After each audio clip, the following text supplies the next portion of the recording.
Okay, welcome back everybody. So we're right in the middle of this proof. We'll go through what we discussed last time. Just a couple notes. Homework 2 is out. You might think it's homework 3, but I start counting at 0. It's our preliminary homework. So problems from the book, all good problems, all good practice. Do this. Practice, do it as well as you can, spend as much time as you can think about these problems for. It'll help you in the future. So again, this is all just practice. Most of it is probability theory, but we're about to segue into inference. I made this due on February 23rd, strategically. So that's a Wednesday. So we can do a review session the day before this is due. That's not next week, it's the week after. So I think that's what we'll set up. So our next review, we'll try to be strategic. If I make it next week, I do the whole homework set for you. It's basically what I think happens. So review on February 22nd.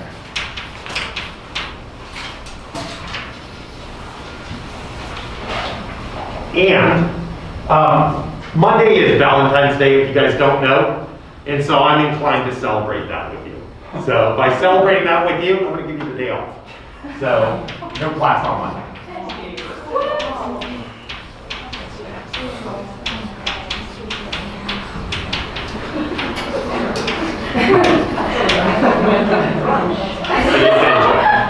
So 3-day weekend for you guys.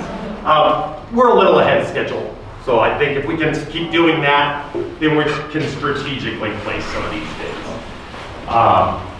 Okay, good.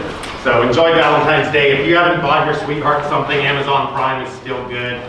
So you better get that in today, or else it's not going to show up. So all my gifts are already bought. Okay, good.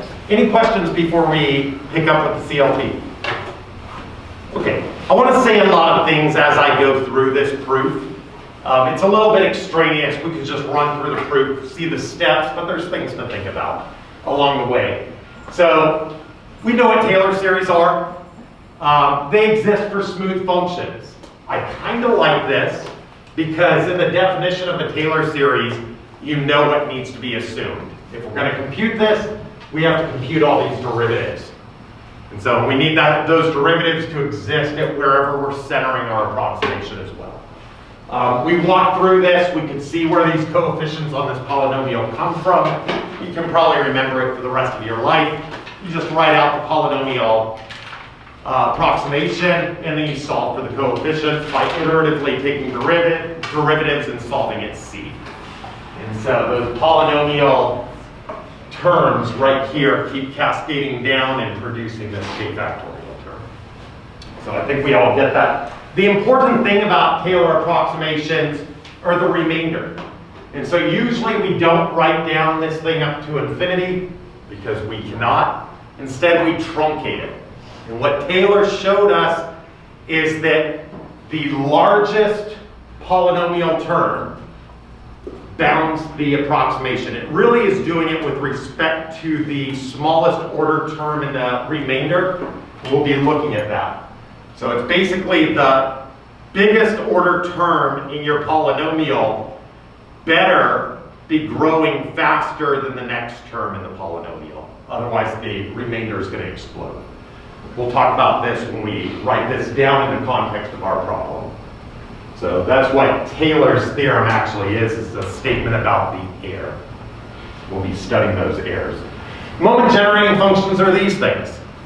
So it's the expectation of e to the tx, and it's a nice way to figure out what the moments of a distribution are.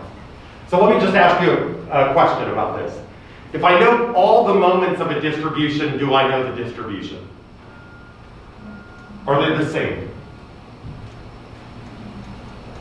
So if I know all of these for all the different k's, so taking the derivative with respect to k of my moment generating function and evaluating at t is equal to 0, and it gives me the k moment. If I know all the moments, do I know the distribution? Yes. So for a normal distribution, it's certainly true. How many moments do you need to know? 2. So all the other ones are zeros. And so you just need to know 2. So for a normal, it passes the test. It turns out you don't. And so there are examples, and there's an example in your book, and you can go fish through it, where it shows you distributions that have the same MGF, but they're different distributions. And the only way that can happen is if the distribution is super wiggly. And so it's not smooth enough. So for smooth distributions, it's true, if it's smooth enough and the moments exist in the first place. And so they have an example in your book where they look at a distribution and it oscillates infinitely as things approach their centering value. So as things approach 0. So again, we're going to be evaluating this if t is equal to 0. And so for super wiggly distributions, the moments aren't good enough to define the distributions. If the moments exist and the distributions are smooth, then it is true that the moments will define the distribution for you. So I'm just trying to show you caveats of this proof that we're assuming too much, but it's going to make our proof a little bit easier. Okay. So we are kind of establishing if I know all the moments, then I know the distribution. But we do see a pitfall to the proof that the moments aren't good enough to define the distribution for every distribution out there. So this proof is limited. All we really need for this proof to work is that the variance exists. I.e., that number exists is less than infinity. So we won't do the full-blown proof. What we're also going to be proving is just this in distribution. So we have this test statistic right here. What it means is that this thing is bouncing around. It's stochastic. So it's random. So it's not converging to an actual value, but it's converging to a distribution, which is an interesting concept. So this thing is floating around. It doesn't converge to a value, but it does converge to some distribution that we know. That's kind of cool. What we're going to be proving is that this thing is distributionally normal 0, 1. And there's different forms of convergence. So we could say a little bit more about this, how it converges to this. So we could probably make statements that once it gets close to this, it never jumps far away from that. And it doesn't do it on some really small space. And if you guys have had a measure theory class, you'll study different forms of convergence that say things are kind of tending towards something, but every once in a while they might be able to jump away. So this result is strong in the sense that once this gets close to a normal 0, 1, it doesn't jump away from it. And it doesn't do it instantaneously on a very small set. Nothing like that happens. So we're going to be proving the distribution of this is normal 0, 1. A harder proof would show how it converges that it gets close and it never jumps away. So I like to think about these different forms of convergence in terms of things in my life. So I sometimes think about my own maturity, that I'm getting constantly more mature, but every once in a while I have a good Friday night, you know? And for a moment, I jump away from my maturity level. So that might be a bad example because that doesn't happen for this. So this thing matures to normal 0, 1 and it never jumps away. So it's very boring in that sense. We won't be proving that. So the notion of convergence is called uniformly convergent. And so you guys might know something about pointwise convergence where everything converges for some value of x. And when I say that, I mean that the cumulative distribution is converging to something. It turns out if you can say something is converging for all values of x, that is a stronger form of things. Again, we're not going to prove all of that. That's not in your book. So, and those proofs take, you know, I would say the proof that I've seen that I'm familiar with, it's a little bit simplified, assumes that a fourth moment exists. This is establishing that the second moment exists. And that proof would take us several chalkboards to get through. So proving it with just this and showing that everything converges uniformly, you're going to need a more advanced class. And so in measure theory, they might do that for you, but I suspect you're going to see the proof with the fourth moment. You'll have to do some research for the full-blown proof. I will say this, it wasn't until 1998 that we started to really understand the convergence almost surely of test statistics like this. So there was a phenomenal paper, I'll post it to the Slack page, that was written up, and it establishes almost sure convergence for central limit theorems. So for stuff like this. It's much more advanced than we'll need in this class, but it's still good to be aware these things are out there. So probably has to do with your personality, whether or not you think this is important. Here's what I would say. This proof that we're going to establish that's just going to show that the distribution converges to normal 0, 1, we're going to figure out its moment generating function. We're going to show that that moment generating function is a normal 0, 1's moment generating function. As a statistician doing inference, I have never been asked in my life where I say, well, you know, this distribution is converging normal 0, 1. No scientist or engineer has ever come at me and said, well, in what sense does it converge? Is that almost sure convergence? Because I just want to be careful. So I will say this, when I'm coding things up and I see that my code is not converging to something, I know that's a bug, usually, because I know that things are supposed to get close to the answer and not jump away from the answer. So if all of a sudden I'm honing in on the answer and all of a sudden it jumps away, I've got a numerical problem in my code. So I do use the theory when I evaluate everything that I'm doing on a computer, and know that if things aren't going right, it's because of me. So probably. Okay, so again, as a statistician, I really only care what distribution things follow, for the most part, because I'm going to compute a probability off of that distribution, and nobody's going to ask me, did that probability converge almost surely? So again, it is interesting, though. Okay, let's get on with it.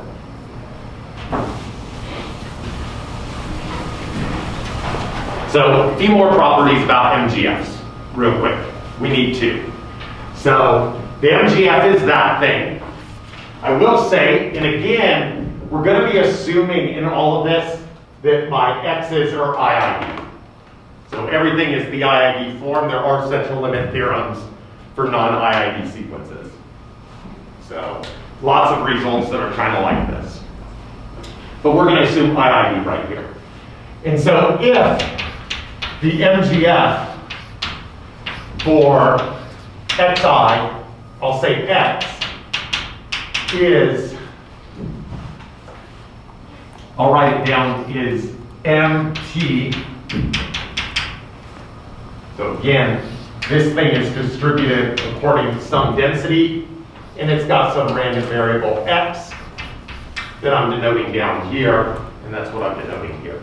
So this is just a placeholder to tell you what the random variable.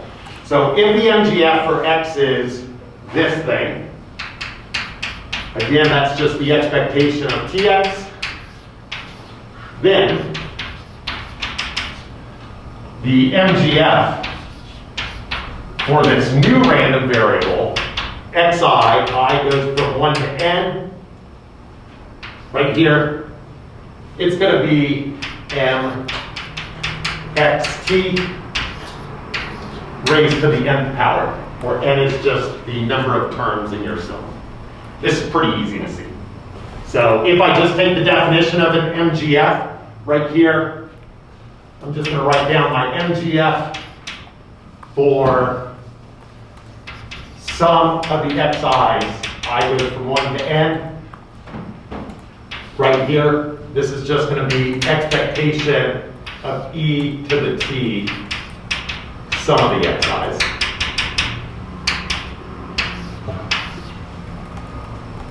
So, which is the same thing, is just writing down the product. I goes from 1 to n, e to the t, xi. So those are exactly the same. All the xi's are IID, so they're exactly the same. So I can just drag this product outside. expectation e to the t xi. So I'm just dragging that product out. Somebody tell me real quickly, why can I drag that product outside of the expectation operator? Say it again? All the x's are independent. They're independent. So they're all IID. Everything factorizes. I can drag this thing out, and this is a linear operator. So we could just go back to the definition of expectation and see that. So, but all the xi's are independent of each other. And so what that means is that the subscript doesn't mean anything. They're all following the same distribution. All those xi's have the same properties. And so this thing right here is just the product of e to the tx raised to the nth power. So a property that we're already familiar with. So anybody that's ever had a probability class learned this property early on. Let's just look at another random variable. So I'm going to scale this by c. So I'm going to take this thing and I'm going to divide by c. So let's just do that. Some scaling parameter.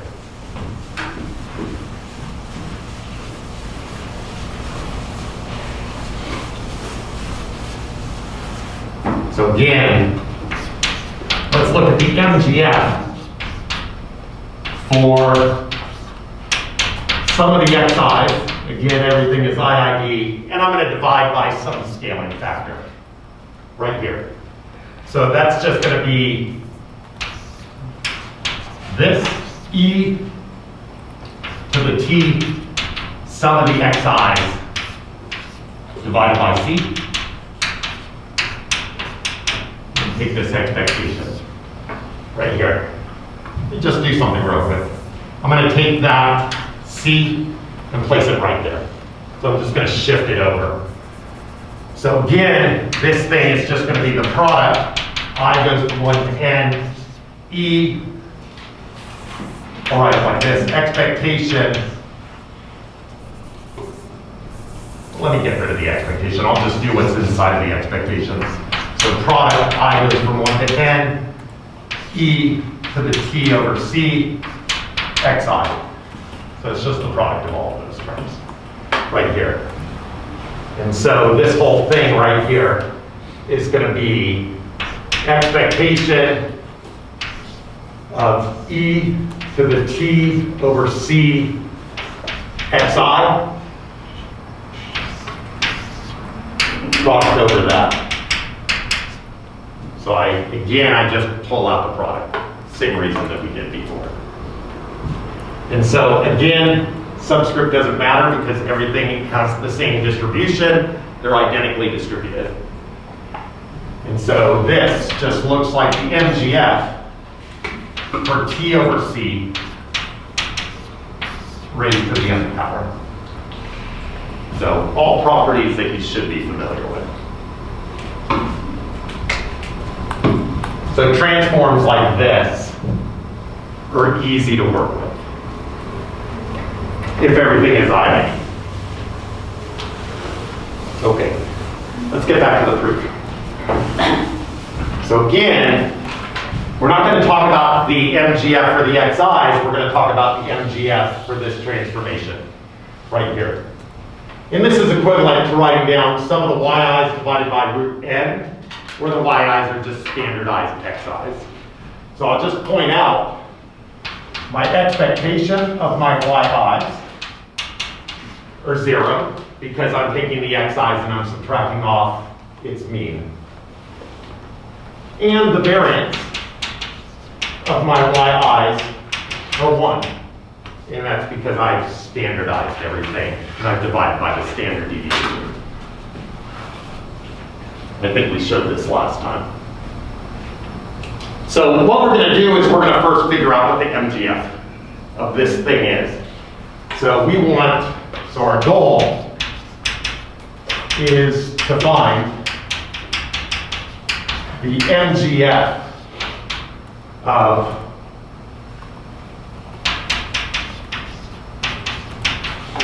this, yi divided by root n.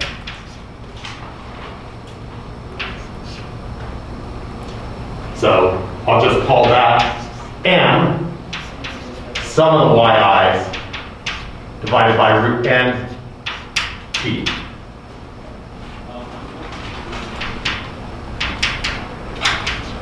So that's what we're going to call that.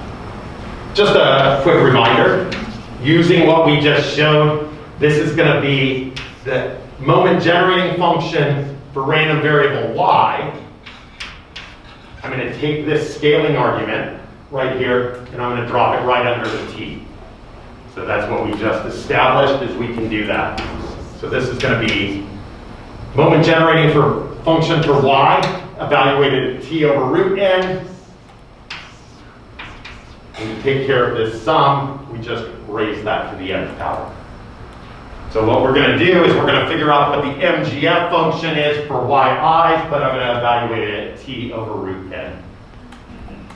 And then I'm going to power everything up. What we're going to do first is we're just going to chisel away at this, and then we'll come in and we'll power everything up, and then we'll take a limit.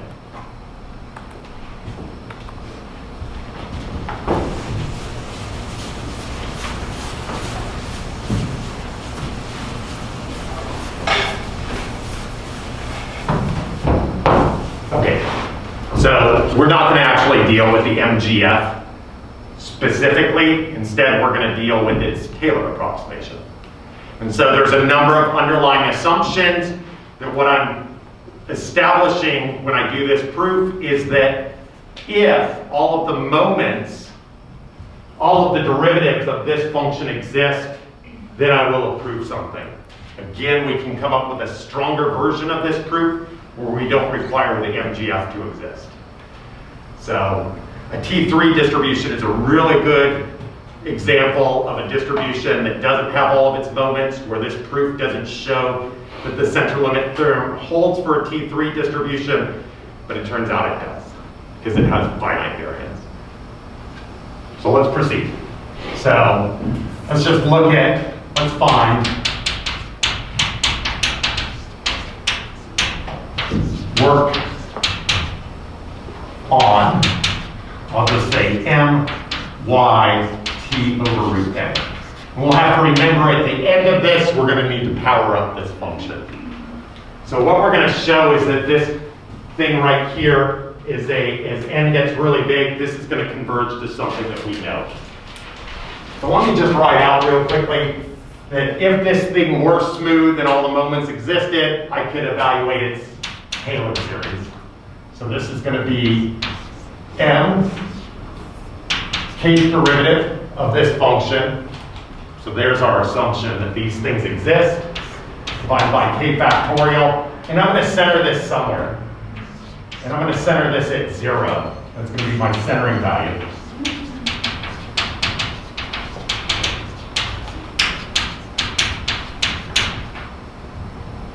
And then I'm going to evaluate this thing.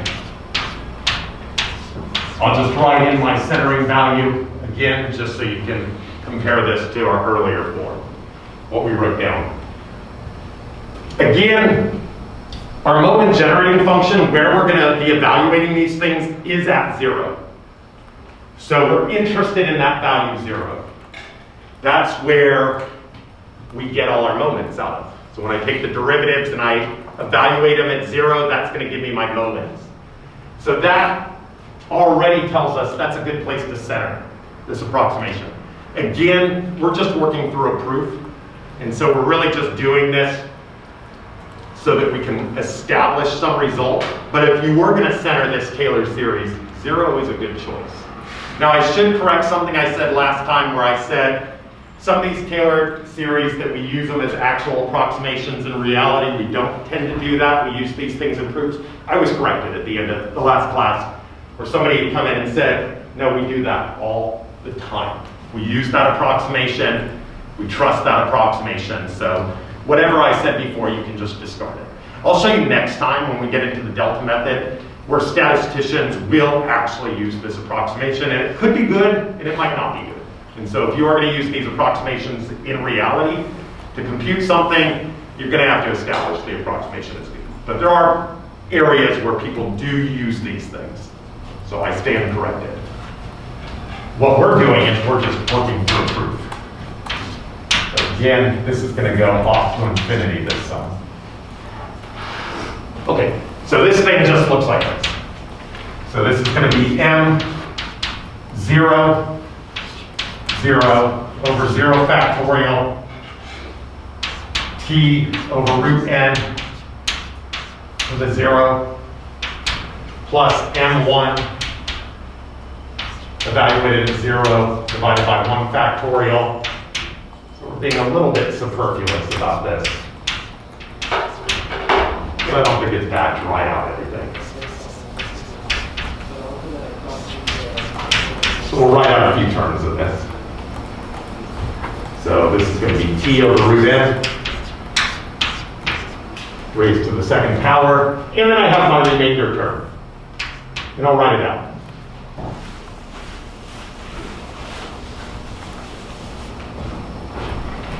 So plus sum, and this is going to go from 3 out to infinity.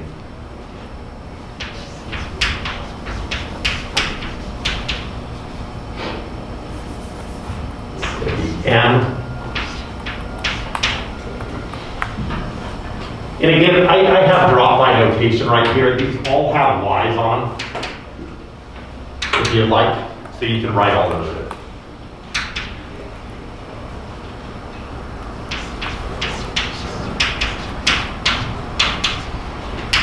So I'll call this the remainder. I'll denote the random variable, and I'll call this t over root n. That's the argument of that remainder. So again, in Taylor's theorem, what they tell you is that the relationship between this term and when k is equal to 3 and the remainder term, understanding those two values in this sequence is enough to understand what the error is. We'll look at that in a moment.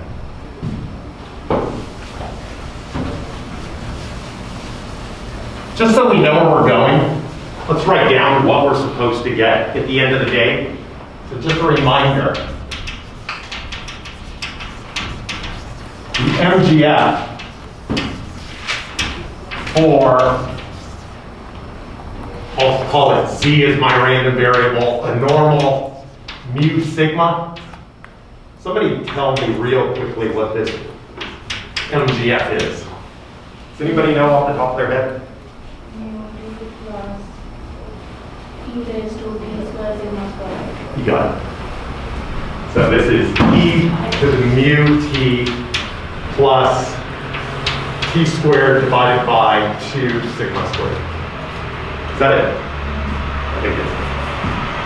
So you can work this through the definition. So in your probability class, they probably had you work through this. Who's done this recently and shown this? Who's done this in the last year? Maybe. Go home and do it.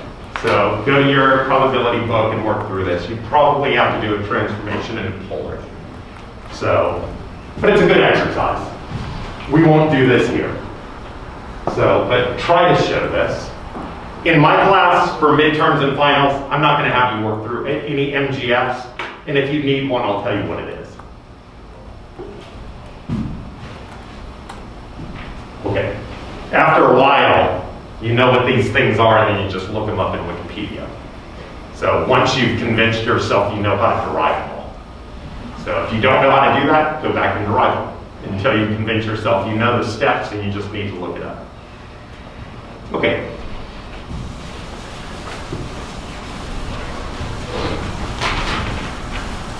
We know a few of these values. And in fact, we know what this is, we know what this is, and we know what that is. Right there. So let's figure out what these things are.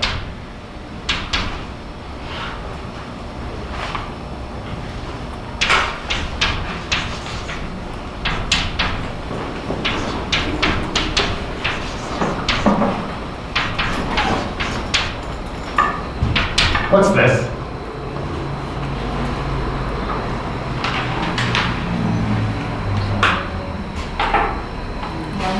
It's 1. Why?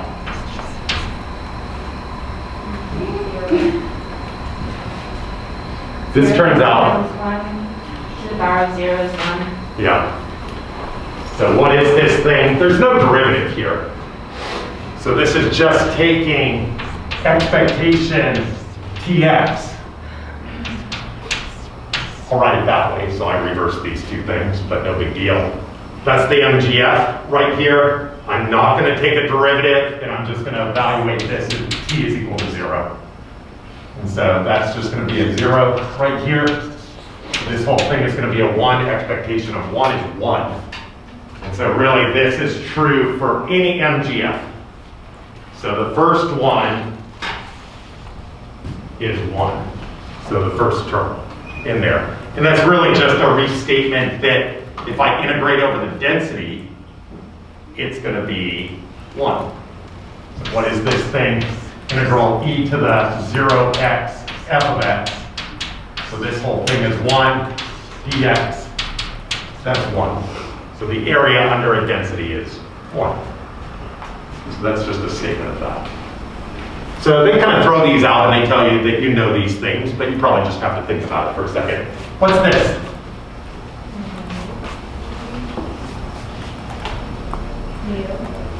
Almost. So, except we did something. So let's just remember the expectation my x's are equal to mu. And the variance of the x is equal to sigma squared. But we ended up transforming that the yi is xi minus mu divided by sigma. It's 0. So the expectation, so this right here is just the expectation of y. But that's 0 because we standardized it. So we made it intentionally have mean 0. So that was a nice part of the proof that we standardized everything and we're not going to have these mu's floating around. If you wanted to work through this and not standardize everything, that would be okay. It'd just be messier now. So what's this? This is the second moment. So this is the expectation of y squared right here. So in our case, this is the same as the variance because the expectation is 0. And so the variance, again, for y is equal to the expectation of y squared minus the expectation of y all squared, right here. This thing is just expectation of y squared minus 0 squared. So that thing is 0. So that's equal to its variance, right here. And we've set this up and standardized it so it has variance 1, so the expectation of y squared, the second moment, is equal to 1. So we have 3 of them. That's just because we standardized everything.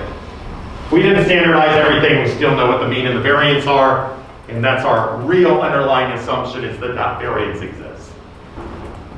Okay?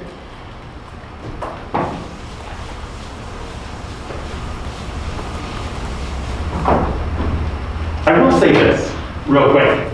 If you don't like the fact that this proof relies on a moment generating function, you can generalize, and instead of looking at functions like this, either the Tx, statisticians call this moment generating function, maybe an engineer will call it a Laplace transform. So they are the same. If you're familiar with complex numbers right there, you can throw in that little I. What this means to me when I see this is this lives in a two-dimensional plane now. So I can decompose this into a sine and a cosine function. You might be familiar with that. And if you've taken a signals class, you would have seen that already. This is called a Fourier transform. And statisticians will call it the characteristic function. So just to confuse everybody a little bit further.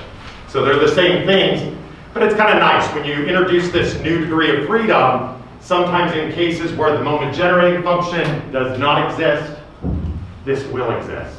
And for a T3 distribution, this thing does exist. So if you did want to work through this proof and use the characteristic function, all the math basically works out exactly the same. And so it'll further generalize our proof, but it's not a fully generalized proof. So just a remark. We won't touch Fourier series in this class, but they are useful.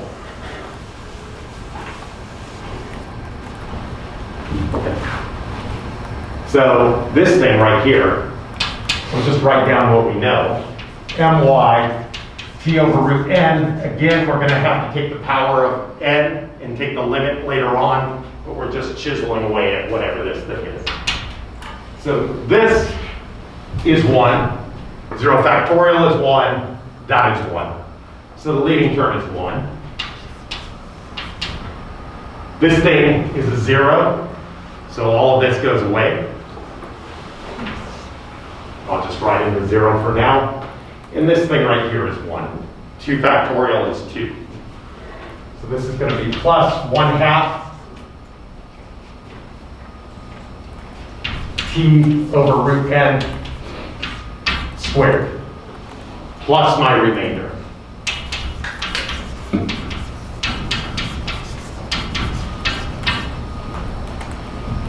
That's what we have so far. So no assumptions there. Now we have to start looking at what this remainder does. So again, we're going to power this thing up in a second. Let's just look at another reminder real quick. The reminder, what's this?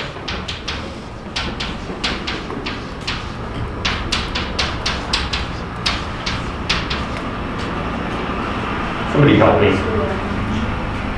I think it's e raised to 1. It's e, yeah. It's not 1. So a lot of people will think, oh, that's going to 0. So this thing's converging to 1. 1 to the n is 1. But in your first calculus class, they probably teach you this is e. And I'm not sure how they teach that to you. So the way I need to prove this is I would use L'Hopital's rule. But I would need to establish first that the derivative of e to the x is e to the x. You can go to Stack Exchange and look up the proof just like I can. So again, it's all a question of where you start with things if you're going to prove it.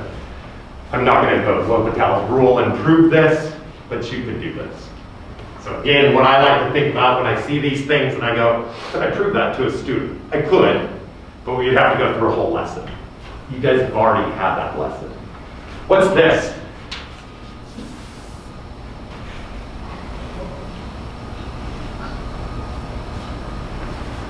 I just replaced the 1 with an x. It's e to the x. So again, you can go to Stack Exchange and prove that. So that will all be there for you. I checked this morning. So as I was drinking my coffee. So all proofs that you can work through.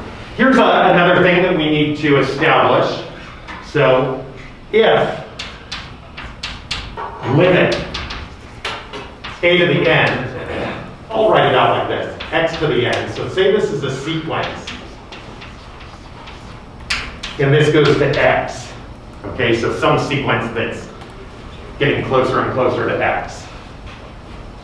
Then the limit of as n goes to infinity, 1 plus xn divided by n raised to the n. This also goes to e to the x. So long as that thing is converging to some static value, this will still converge to the same thing. This is chapter 2 in your book. So they established this for you. I don't remember exactly where in chapter 2, but these are earlier properties of probability that you would have seen. Again, this is just a mathematical thing, but this is all chapter 2 of the book.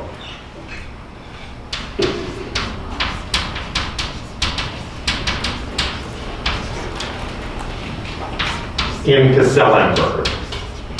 So I'm just going to refer you back to that. You can go back and look at this. But again, results that are not surprising. We're going to use this in a second.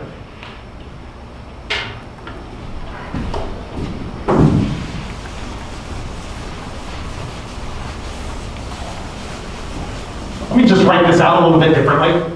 So I'll just expand that remainder term a little bit for you.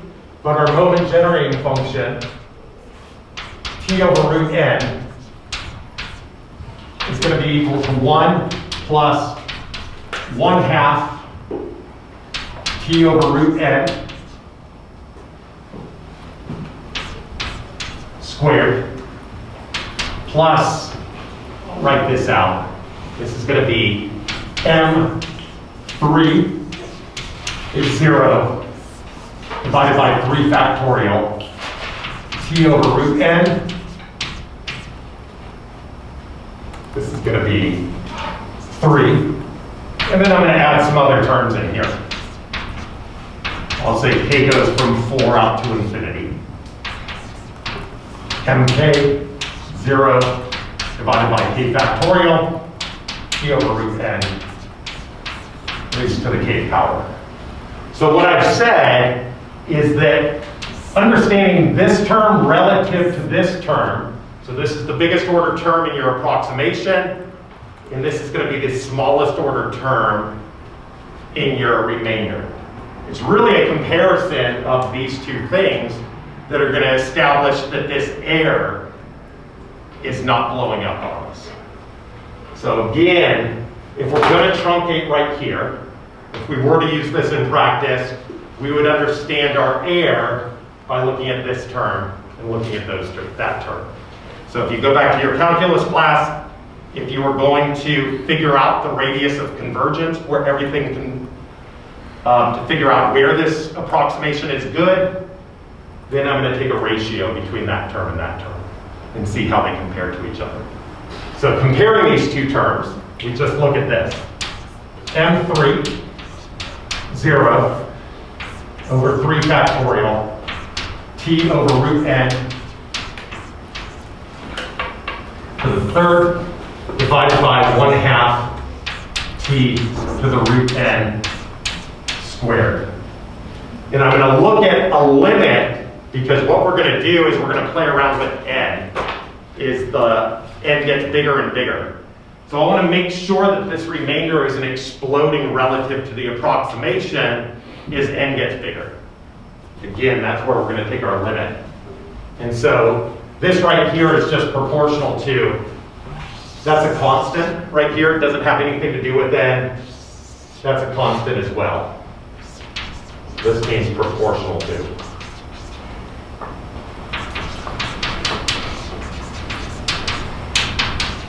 It means I get rid of my normalizing constant, whatever the constants are. They don't have anything to do with the asymptotics. So this is t to the root n to the third. And this right here is root n squared right here. So I can divide by that t squared and then bring that root n up and square it. And that's this right here. So, real quickly, the limit of this thing is the limit of this. And we can see what happens, is that there's one extra root n in the denominator, effectively. So I've got 2 n's upstairs, and I've got 3.5 n's down, 3, whatever I'm trying to say. Let me just write it out like this. And so this is t cubed over t squared. You can cancel those if you want.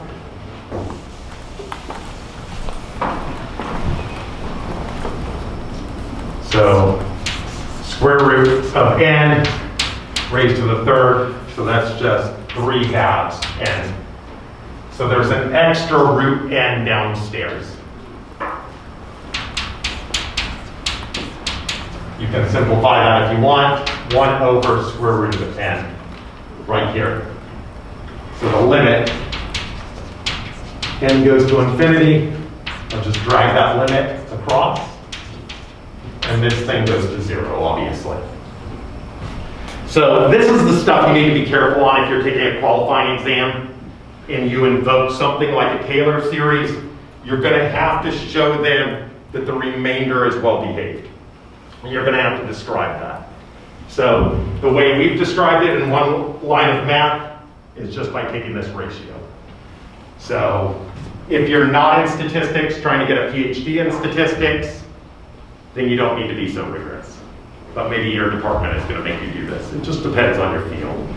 But for us, we are going to make you understand this. So again, if you're taking a PhD qualifying exam, pay close attention to that remainder term. and probably read through their argument in the book. So it's just a regurgitation of everything that I'm telling you. Okay. So let's rewrite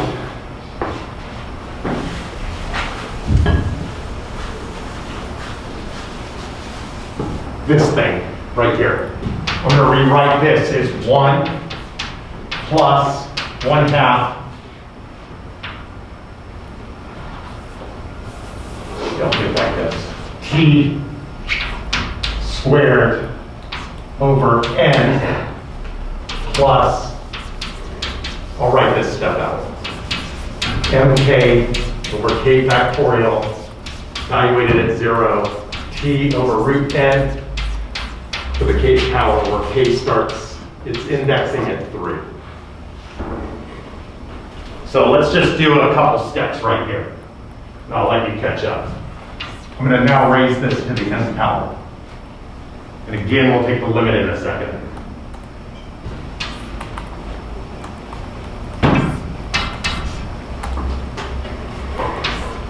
This is what we're really trying to work with right here. Again, we'll take the limit in a moment. So I'm just going to rewrite this just a little bit. So I'm going to take this n, and I'm going to drag it out right here. And so I factorized this n out and reintroduced an n right there. So again, this n was right here. I factorized it outside, but I've also factorized it out from the r and wrote that n here, so that n cancels that n. We get the same thing that we got before. So we're almost done. So what does the limit of this thing do? For just this portion.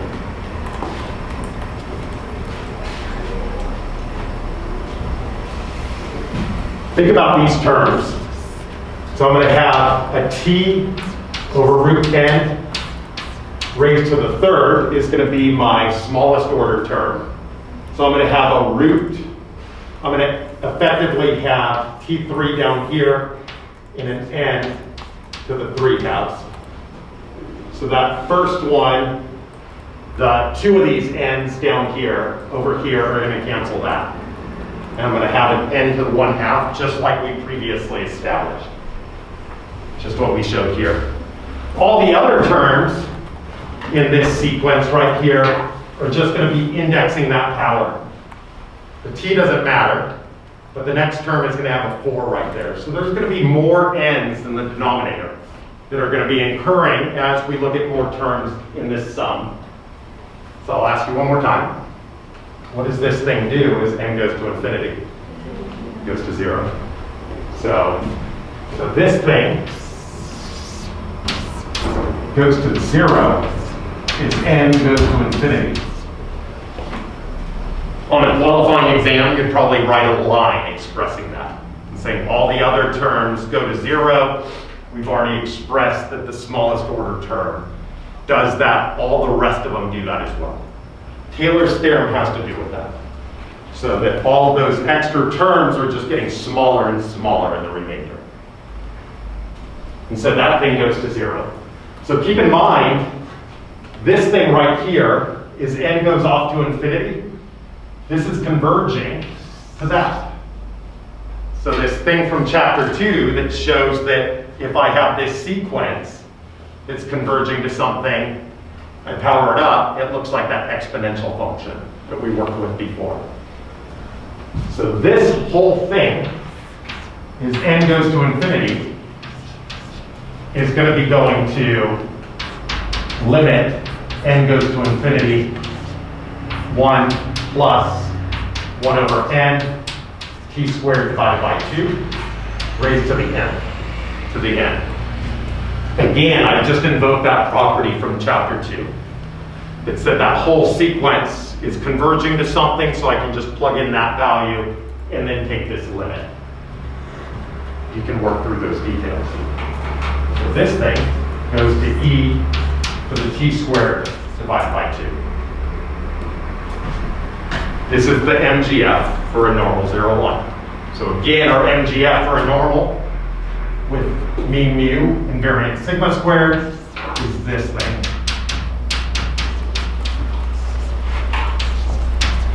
So this is a 1, that's a 0, and we get this. And that's our punchline. So this is the MGF for a normal 0, 1. I just want to restate, all we've done is we've proved that the distribution is converged. We didn't say very strongly how it converged. But I'm going to remind you now, without proof, that this statistic that we're looking at, x bar minus mu divided by sigma over root n, is getting closer and closer to being normally distributed. And as it gets closer, it never jumps away. So there is a stronger sense of this convergence. It is uniformly convergent. It's almost short convergent for the IID sequence. And we're not going to establish that.